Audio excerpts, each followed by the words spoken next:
for making explicit there we go.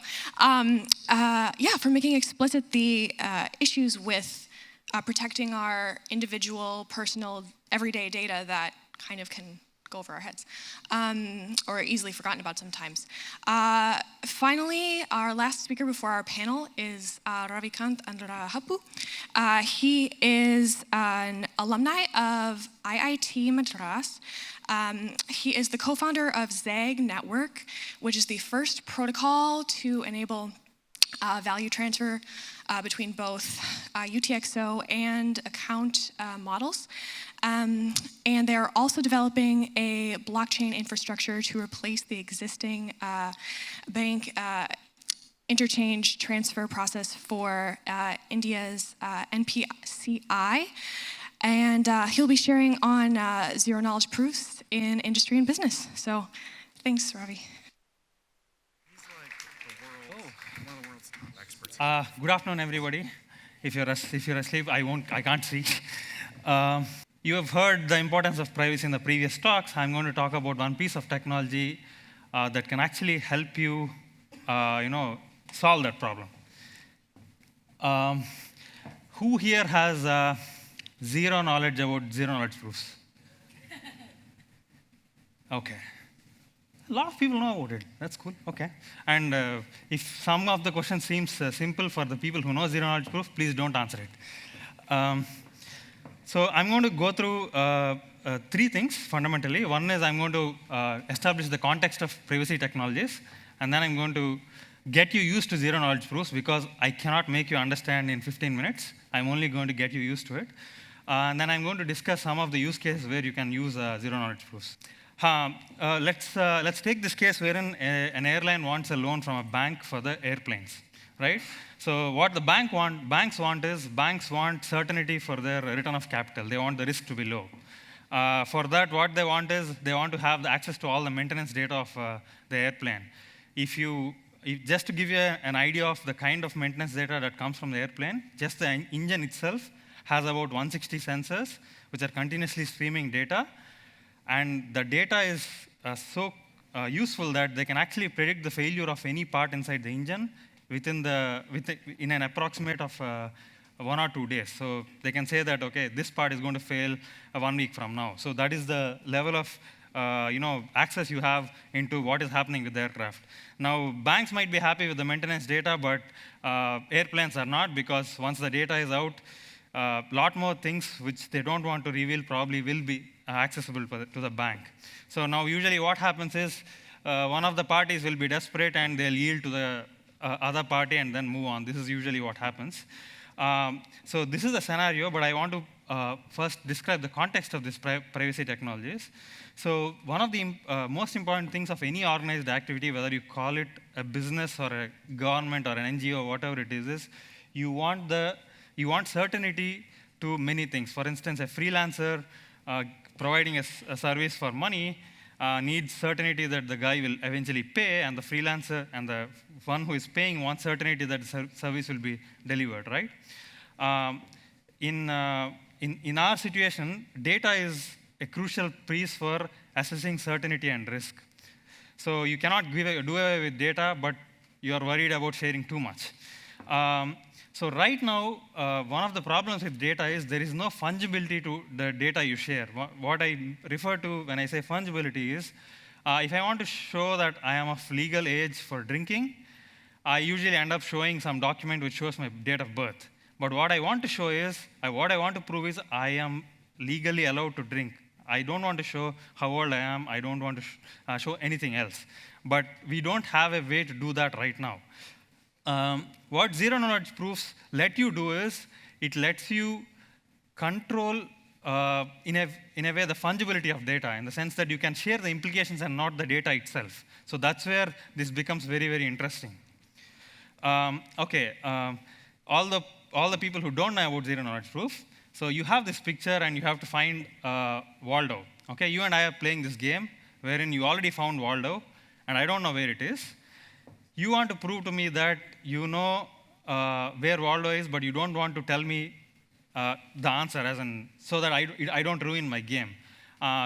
Can somebody come up with a way in the next 5 seconds? One. Yeah.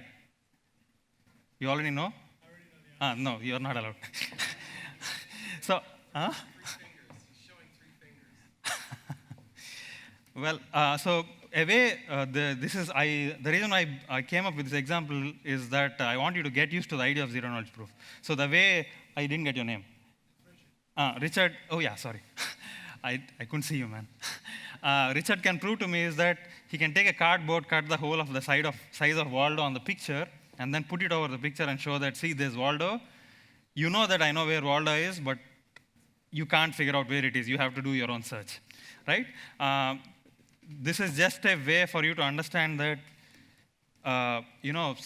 something can be proven without revealing the details. Now, there have been what are called as methods of proof. For instance, mathematical methods of proof, right? As in, you must have heard of induction proofs, and there are argumentative proofs. So there are different forms of proofs. But nothing new has come up, no new proof system has come up in the last 1,000 years, except in 1986. That is called probabilistic proof. I'll try to explain with this thing. So we have David, that is the green guy, and Jimmy is the guy outside. So both of them are standing outside this strange tunnel. David claims that he knows the number key of the lock inside, but he doesn't want Jimmy to come along with him to prove that David has the number key. Now, how can he prove that he actually has the key to that lock? So what he's going to tell Jimmy is, Jimmy, you have this choice. You can come up and say, after I go in, which side I should come out from, as in from the A side or B side. So what David keeps doing is he goes inside, asks Jimmy, Jimmy picks a side saying B. If David actually goes through the side of the B, he'll just come back from the same way. He doesn't even need to use the key. But the thing is, this experiment is repeated so many times that you can actually assign a probability of David actually knowing the key and not conning. So how probable you want, how many times you experiment is dependent upon how high the probability you want the truth to be, right? So zero knowledge proof has 3 important properties. One, these are called completeness, soundness, and zero leakage of information. Zero leakage of information, you understand, wherein you're able to prove without revealing anything about the data. And then completeness and soundness. Completeness is a proof of a true statement can be verified by any honest verifier. So if I come up with a zero knowledge proof of a true statement, anybody can verify it. But soundness is a false statement, no matter who it is, cannot come up with a proof for that. So these are the 3 properties of a zero knowledge proof. So this is the most important slide. I'll come back to this slide again. So how you can use zero knowledge proof. So this is one of the patterns we figured out in our company, is that what zero knowledge proof in summary allows you to do is it'll give you a way to prove that a piece of data you have, in the case of blockchain it could be a transaction, that this piece of data conforms to a certain set of rules. So you don't get to see the data, but you know that you get some garbled message if you run it through your own software. You know that piece of data conforms to a set of rules. Now, in the case of airline example, which we talked about, what the banks want to know that airline is well maintained.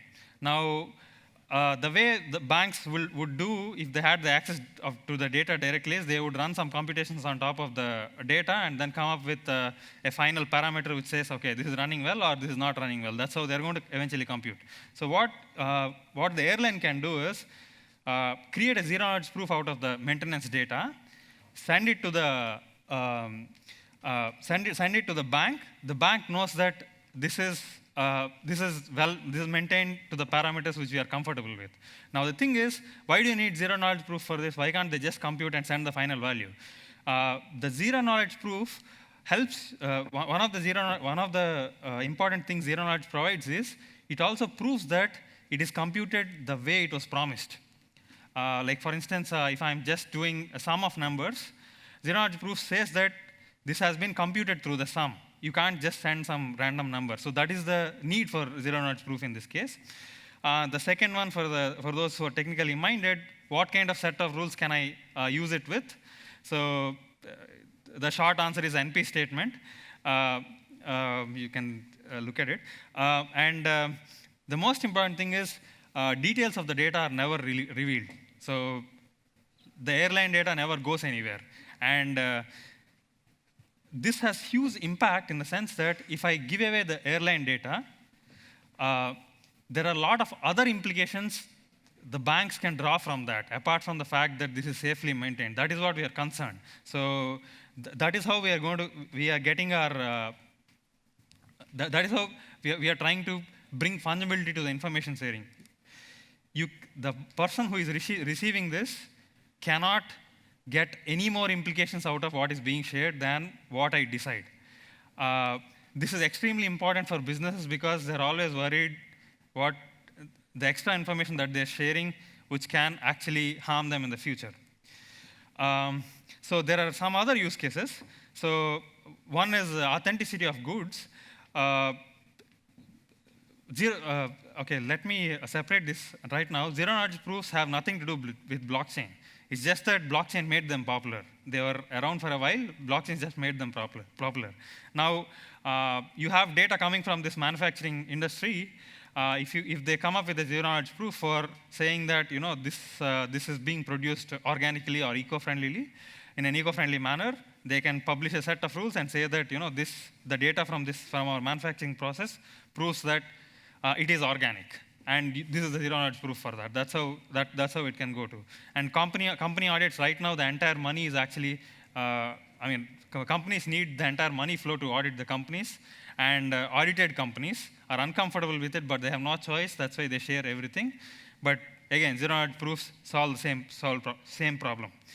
Drug experiments. So the hospitals do the tests on their patients, but they again don't want to reveal the details of the patients. They only want to prove that these are the test results and these tests have been run properly.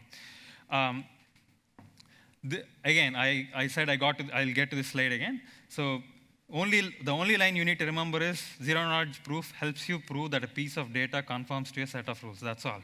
And I'm just discussing one use case pattern. I don't know how many others can come up with.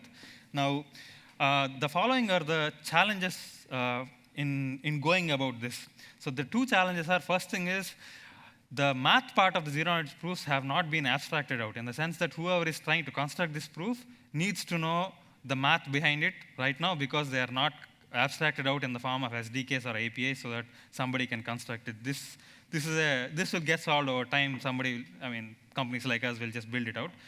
The second problem is more pressing one. There are problems of inefficiency. Just to give you a sense of it, Zcash in its Sprout version, the transaction creation time was about 37 seconds. You actually, at the time, you couldn't even create the transaction on a mobile phone. You had to do it on a desktop. Now it came down to 7 seconds. So there are a lot of efficiency improvements that are in the way. Now, just to give you a sense of what could be the set of rules to which this transaction data can conform to, this is what it is. So the three primitives of Zcash are note commitment, and nullifier. Nullifier helps in preventing double spending. Note and note commitments are actually the values and the commitments onto the blockchain. So I'm just bringing this up so that you get a sense of what kind of rules can be used. This is the summary if you are looking for. Piece of data conforms to a set of rules, and then you can, this is the benefit of this thing. The benefit of this is you can control the quality and quantity of information you share. This was never possible because data always has implications. Now you're actually sharing implications without the data. That's a very useful benefit of this thing.